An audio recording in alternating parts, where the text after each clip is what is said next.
بسم اللہ الرحمن الرحیم. Welcome to our Quran miracles series. Quran کے معجزے سیریز میں آپ کو خوش آمدید کہا جاتا ہے. اس میں ہم یہ کریں گے کہ جو سائنٹیفک آرٹیکلز ہیں جو انگلش میں ہیں ان کو ہم اردو میں ٹرانسلیٹ کر کے پڑھیں گے تاکہ وہ لوگ جو انگلش نہیں سمجھ سکتے وہ اس کو اردو لیکچر کو سنیں اور انہیں سمجھ آئے کہ قرآن کیا بات کر رہا ہے، اور اس پہ سائنس جو ہے وہ قرآن مطلب ایک سپیریئر علم ہے نا. سائنس تو ایک ہم یعنی کہ مین چیز ہماری وہ قرآن پاک ہے اور قرآن ہی مین علم ہے. قرآن از دا سپیریئر تھنگ. سائنس ہمارے لیے کوئی معنی نہیں رکھتی. ہم نے جسٹ یہ سیریز کا مقصد یہ ہے کہ سائنس کو جو ہمارے لوگوں نے پاکستان اسپیشلی انڈو پاک لوگوں نے سائنس کو جو خدا کا درجہ دیا ہوا ہے، سائنس کو جو انہوں نے بہت چیز سمجھا ہوا ہے، اس کو انفیریئر ثابت کرنا ہے کہ سائنس جو چیزیں اب پتہ لگا رہی ہے یا آئندہ لگائے گی، آئندہ چاہے وہ 100 سالوں میں لگائے 200 سالوں میں لگائے، وہ ساری کی ساری چیزیں قرآن پاک آلریڈی جب سے آیا ہے تب سے وہ بتا چکا ہے. قرآن پاک میں ہر علم بتا دیا گیا ہے.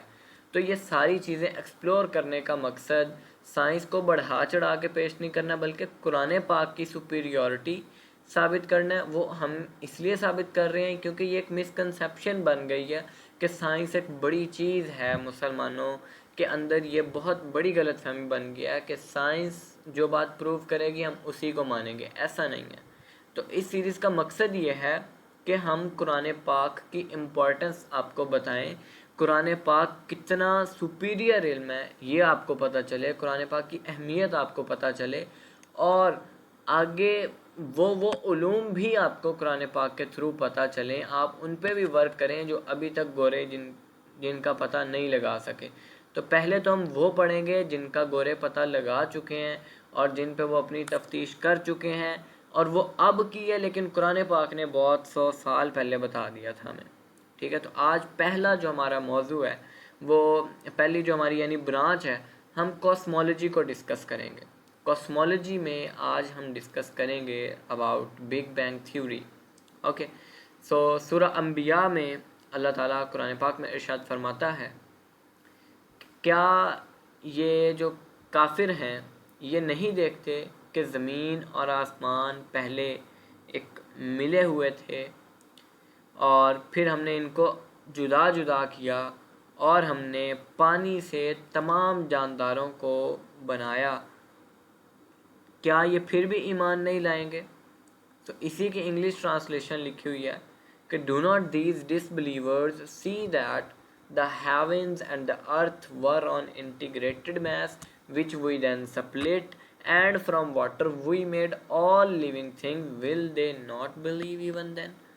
تو اس آیت سے ہمیں کیا پتہ چلا کہ یہ جو کافر ہیں جو ایمان نہیں لے کے آئے، چاہے وہ کسی بھی مذہب سے تعلق رکھتے ہیں چاہے وہ کسی مذہب سے تعلق نہیں رکھتے، ان سب سے اللہ تعالیٰ اس آیت میں مخاطب ہے کہ انہوں نے اتنے بڑے معجزے کو کیسے اگنور کر دیا. اللہ تعالیٰ نے کیسے کہا کہ کیا وہ دیکھتے نہیں، کیا انہیں نظر نہیں آتا کہ زمین و آسمان اکٹھے تھے؟ تو یہ جو اللہ تعالیٰ کا مخاطب اللہ تعالیٰ جس سٹائل میں ہیں یہ بڑا سگنیفیکنٹ ہے کہ اللہ تعالیٰ نے کہا کہ کیا انہیں نظر نہیں آتا یا کیا یہ دیکھتے نہیں ہیں؟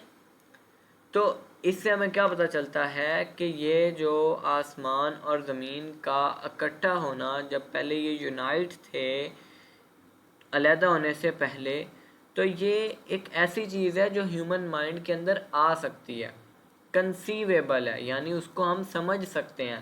اگر ہم اسے سمجھ نہ پاتے، یعنی اگر تو یہ چیز ہماری سمجھ سے باہر ہوتی، زمین و آسمان کے اکٹھے ہونے کا کنسیپٹ ہماری سمجھ سے باہر ہوتا، تو اللہ تعالیٰ اسے قرآن پاک میں اس لہجے میں نہیں بتاتے.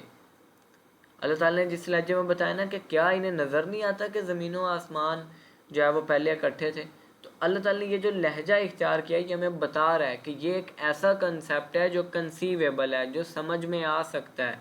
تو جو 1900 سے یہ 19ਵੀਂ صدی تھی، یہ جو ہے وہ سائنسی ایجادات کی صدی تھی. ایک کے بعد دوسری جو ہے وہ انوینشن ہو رہی تھی، ایجاد ہو رہی تھی، چیزیں نئے سے نئے جو ہے نا وہ نظریات، نئے سے نئے جو ہے وہ کہہ لیں کہ دریافتیں سائنسدان کر رہے تھے. تو تب ہی جو ہے وہ بگ بینگ کا کنسیپٹ بھی آیا. تو جو یہ جو ایتھیسٹ ہوتے ہیں، یہ جو کہتے ہیں کہ جو خدا کو نہیں مانتے، تو یہ کہتے ہیں کہ میٹر اور ٹائم خود بخود بن گیا. ٹھیک ہے، ان کا یہ خیال ہے کہ انہیں کوئی بنانے والا نہیں ہے، بلکہ سب کو بنانے والا میٹر ہے، میٹر کو بنانے والا کوئی نہیں ہے. ٹھیک ہے، تو یہ اس کنسیپٹ کی اللہ تعالیٰ یہاں پہ نفی کر رہے ہیں، اور انہوں نے میٹر کو ہی جو ہے نا وہ خدا کا درجہ دیا ہوا ہے، خدا سے تبدیل کیا ہوا ہے، معاذ اللہ. تو یہ جو فیکٹ ہے کہ میٹر بنایا گیا اور اس کی خود ایک شروعات ہے، جیسا بگ بینگ تھیوری نے واضح کیا، تو یہ جتنے بھی کافر ہیں جو مذہب پہ یقین نہیں رکھتے، جو اللہ تعالیٰ پہ یقین نہیں رکھتے، ان کے لیے ایک بڑا دھماکہ تھا. ان کے لیے بھی یہ بگ بینگ تھیوری تھی. انہیں جو ہے نا بگ بینگ ہی لگا، ان کے دماغ کے ان کی دھچیاں جو ہے نا وہ اڑا دیں اس کنسیپٹ نے. کیونکہ لیکن اللہ تعالیٰ نے اس آیت کے اینڈ پہ نا ایک واضح بتا دیا ہے، ایک بات، کہ کیا یہ پھر بھی ایمان نہیں لائیں گے. تو یہ ہسٹری نے ہمیں بتایا، تاریخ نے ہمیں بتایا کہ واقعی جن نان مسلمز نے بگ بینگ تھیوری کا کنسیپٹ ریویل کیا وہ خود ایمان نہیں لے کے آئے. حالانکہ اگر وہ عقل رکھتے، اگر وہ شعور رکھتے، تو وہ اس چیز کو جاننے کے بعد ایمان لے آتے کہ وہ انہیں جو چیز اب پتہ چلی ہے یہ تو مسلمانوں کی کتاب میں پہلے ہی 1400 سال پہلے بتا دی گئی ہے. تو اگر انہوں نے ایمان لانا ہوتا نا تو وہ خود ایمان لے آتے، لیکن کیا ہے کہ وہ ایمان نہیں لاتے. اس پورے پیراگراف میں نا یہ بات کی گئی ہے. پھر آگے اب یہ سیکنڈ پیرا جو ہے وہ ہم سٹارٹ کرتے ہیں. اس میں اللہ تعالیٰ کیا کہتے ہیں، اللہ تعالیٰ نے یہ ہم آرٹیکل پڑھیں تو پہلے ریڈنگ کر لیتے ہیں انگلش، پھر ساتھ ساتھ اردو پڑھ لیں گے. اس نے ورڈ لیس کہ ایسا نہیں ہے. The arguments of this verse refute the unbelievers' thesis of eternal matter and compel them to believe. This truth that was to be taken for a fact 1300 years after the revelation of Quran was another warning for unbelievers.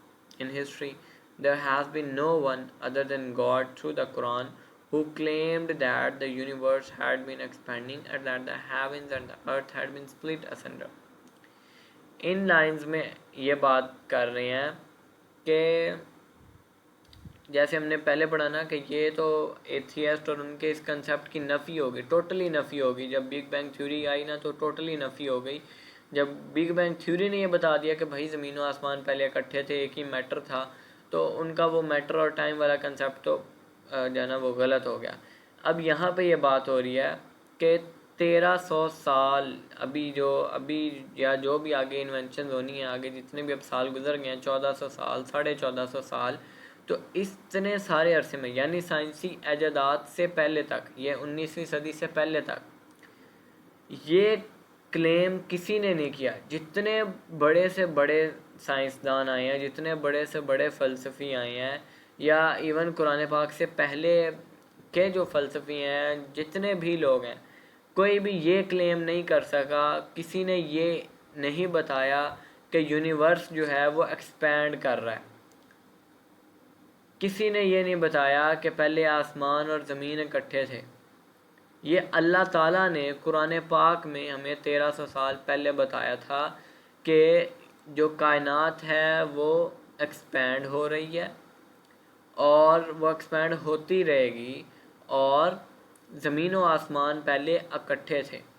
اب اتنے مشہور سائنسدان آئے، جیسے یہ جو یونانی قدیم فلسفی تھے، پھر جو مڈل ایجز کے فلسفی تھے یعنی جو مسلمانوں کا دور تھا، پھر یہ جو ابھی ماڈرن ایج اس دور کے جو ہیں، پھر جیسے اس میں اگزامپل دی ہوئی ہیں کہ پہلے پلیٹو، پھر تھیلز، تو سب نے کوشش تو کی کہ وہ نیچرل فینومناز کو نیچرل ٹرمز میں، یعنی جو قدرتی اور فطری، یہ جو یعنی ہماری فطرت کے اندر یا ہماری کائنات کے اندر یہ جو پروسیس ہو رہے ہیں نا، انہیں ہم کسی طرح بتائیں، انہیں سمجھائیں. سب نے کوشش کی ان کو سمجھانے کی، ان کو ایکسپلین کرنے کی، لیکن کوئی بھی یہ کنسیپٹ نہیں بتا سکا کہ کائنات جو ہے وہ وسیع ہوتی جا رہی ہے.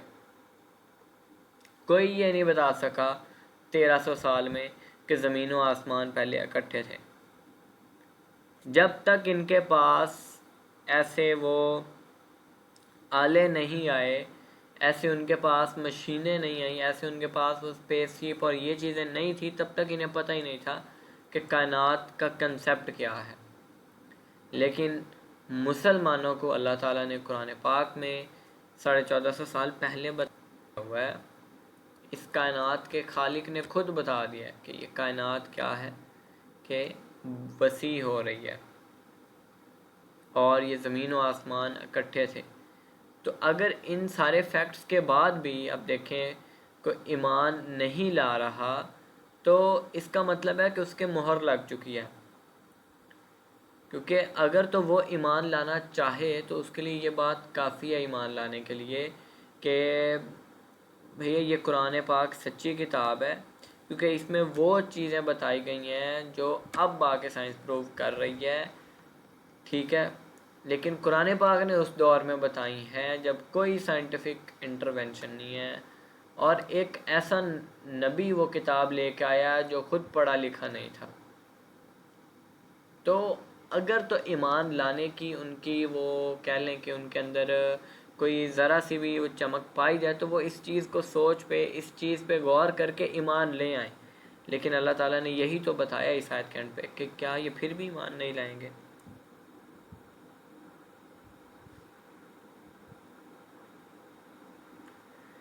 اب اس کے بعد اگلا جو کنسیپٹ ہے وہ ہے، اگلا جو ہمارا موضوع ہے وہ کاسمک بیک گراؤنڈ ریڈیشن کا. اس کو ہم انشاءاللہ نیکسٹ پارٹ میں ڈسکس کرتے ہیں، کیونکہ میری کوشش یہی ہوگی کہ ہم چھوٹے چھوٹے پارٹس میں نہ اس کو کر کے ڈسکس کریں. ایک ہی دفعہ میں سارا ڈسکس تو ہم کر رہے ہیں، لیکن بعد میں وہ آپ کو سمجھ نہ آئے یا آپ کے لیے سننا مشکل ہو جائے، تو اس سے بہتر ہے کہ ہم چھوٹے چھوٹے پارٹس میں اس کو کر لیں.